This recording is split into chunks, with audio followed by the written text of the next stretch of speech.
What's up, guys? Welcome to Millionaire Case Study. This is episode 41.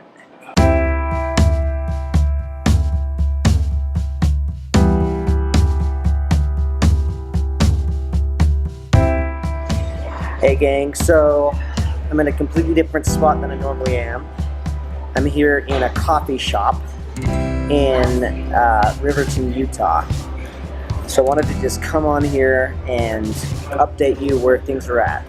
So today is Sunday, November 20th, 2016. Over this last weekend, I just barely did my first ever major paid keynote. So I want to talk about kind of what this experience was like for me, what I got from it, and what I learned. So in last episode, I talked about kind of how there's like a roller coaster in like entrepreneurship and life and what things feel like, and that continued into this keynote. So I went to Seattle on Wednesday, I guess, and my keynote was going to be on Thursday evening. And throughout everything, getting to that night, I can't tell you how nervous I was. I was so nervous because it's something I'd never done before. I'm talking to all these people, and I'm sure that they all think I've done keynotes before. And I was in my head so much of like what I was going to say, if I was going to mess up and things like that. And overall, what I decided is I just came up with kind of a basic structure and knew the main stories I wanted to tell, but did not plan it so much. At first I was going to write out the entire speech, memorize the whole speech, but that made me more anxious, and I just decided to just go with what felt right and stick to the stories that I wanted to tell. So Thursday night eventually came. I was backstage. I was nervous, but then it turned into excitement. I did get excited.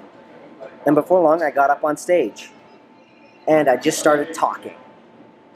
And it felt good. As I was on stage and talking, it felt amazing. The crowd was into it. They were engaged. And it just felt like a really good time. And after I think I was on stage for about an hour, so I went a little bit over my time. I just got off, and I felt amazing that I completed it and that it was done. One thing I wasn't so happy about was, I don't know if my transition into the offer was very good, and I didn't have a ton of takers that night to buy my book and things like that. But after I got off the stage, some interesting things happened that I wanted to document. So my keynote didn't start till like 9:30, so it was about 10:30 at night in Seattle when I got off stage, and it was already late, and most of the kids left, because this was for an organization where it was mostly high school aged kids, probably 15, 16, 17-year-olds, 18-year-olds, and after I get off stage, getting the applause and having the good time I had, one of the main event people, she's an older lady, probably in her 60s, comes backstage and says, "I need a word with you." And she was not happy. She was so upset that I used the word badass in my speech, because I set one of the key points. I had three main key points. One of them was to continue to invest in yourself and be coachable. The second one that she was so mad about was, remember how badass you are. And I used my story of running 50 miles when I thought it was impossible, and write how they have ridden a bicycle before, and just remember how badass you are.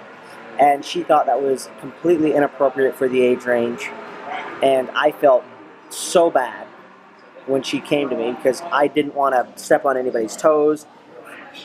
I immediately started second-guessing myself and doubting myself if I was out of touch with what the audience was, and she just ripped me a new one. And so I just apologized profusely. Then I went to my room and went to bed. And I thought I had ruined everything. And then the next morning, I went to my booth that I had set up for a book signing.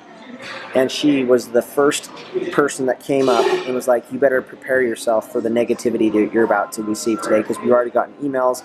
Parents are very upset for the inappropriate language.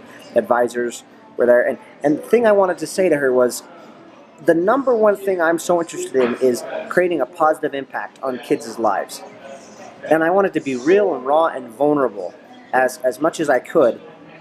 And in my head, speaking like that is what they're more used to. I mean, if this was an older audience, I would have wanted to drop F-bombs and everything. I understood there were a smaller language, and I didn't think badass was honestly something that was crazy bad. She apparently did.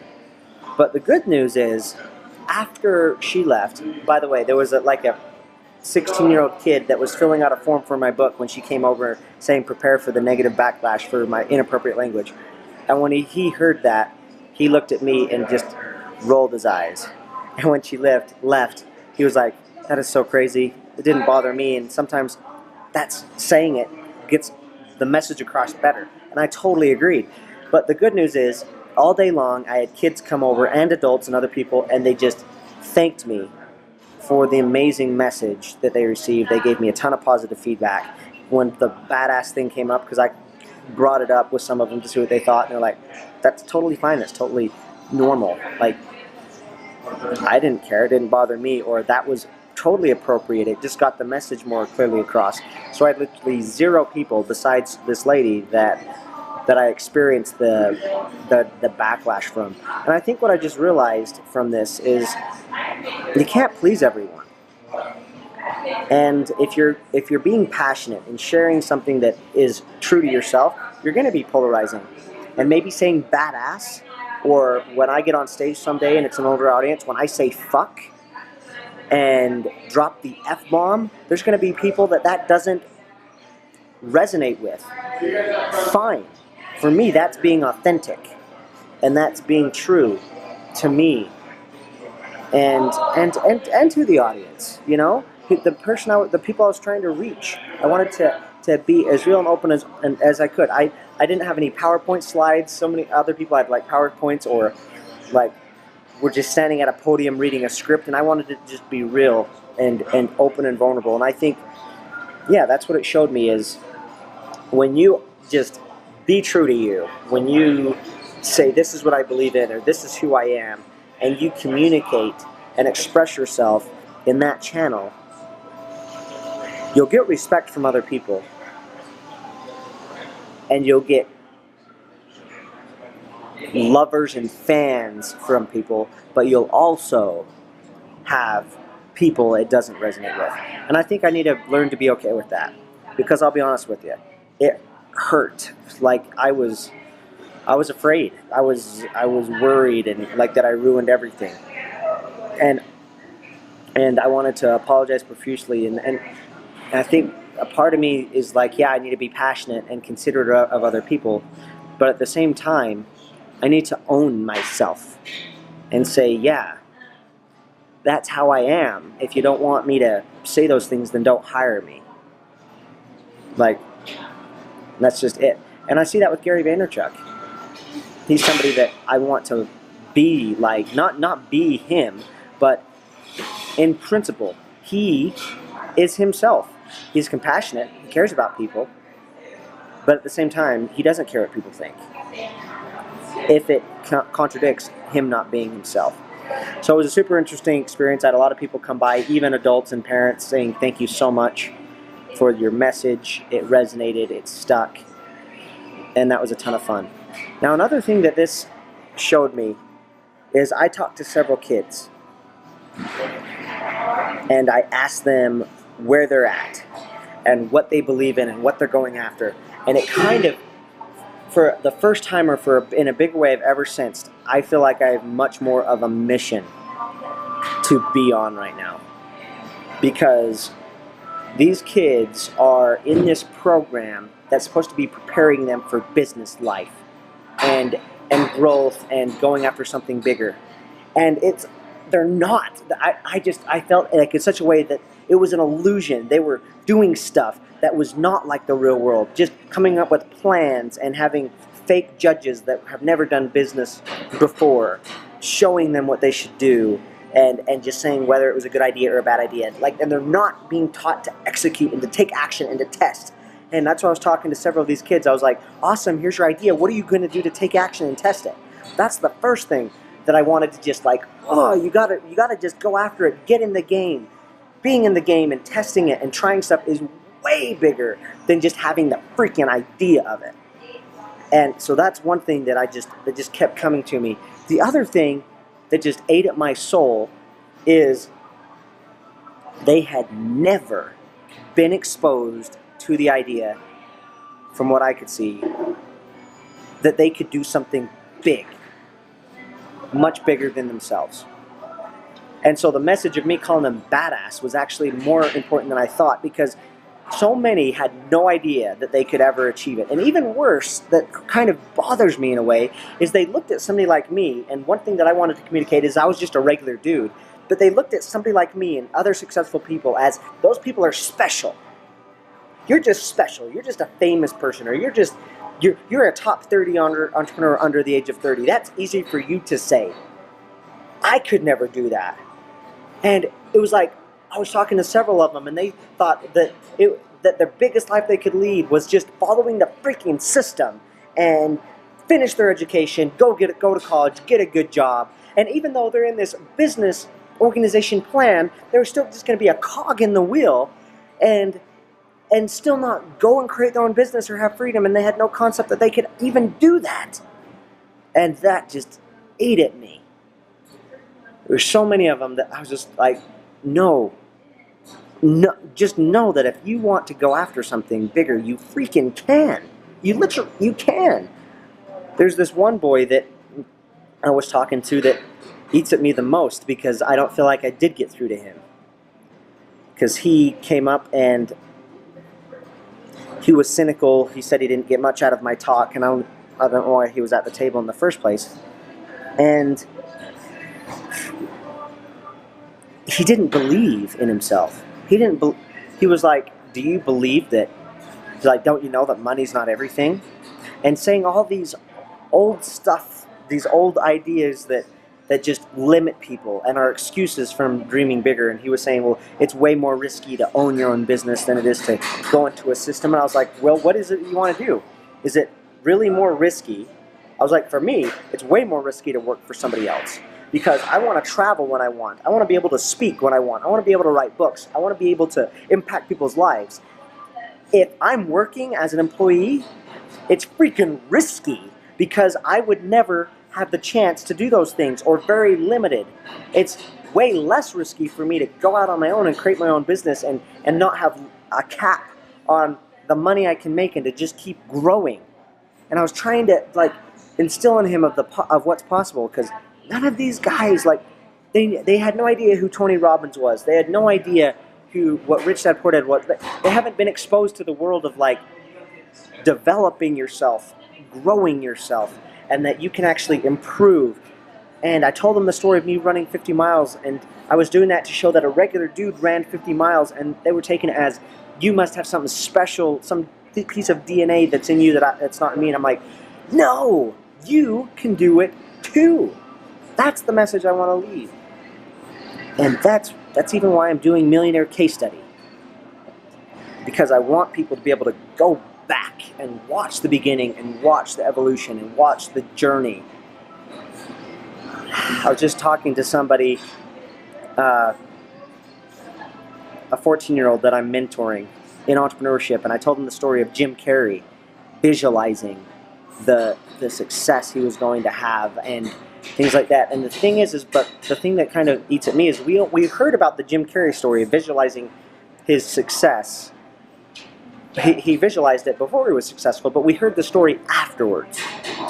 And the whole reason I want to have Millionaire Case Study, the whole reason I want to document it and declare things like big goals that I want to do, that I want to achieve, so people can see it happening, so they know that it's not just bullshit, that they can freaking do it too. I'm just becoming increasingly passionate about it. There's people watching this, kids I was talking to. It was such a big thing for me when I learned that Gary Vaynerchuk was a regular person. Lewis Howes was a regular person. Jim Carrey's a regular person, and there's nothing so special about them. And I think that's probably why it eats at me with what I saw in these kids, because in some ways I was the same way growing up. And through reading books and practicing, I'm seeing the other side of it, that you freaking really are in control of your life and you can create things that you want. Man, I just want it to be real for people, to know that they actually can. So that's what this is all about. That's what Millionaire Case Study is about, is to document that so people can see the process. With that said, a big goal that I've been talking about to a lot of people that I just want to document now, it's going to be a big thing. So I want to just see if it can be manifested.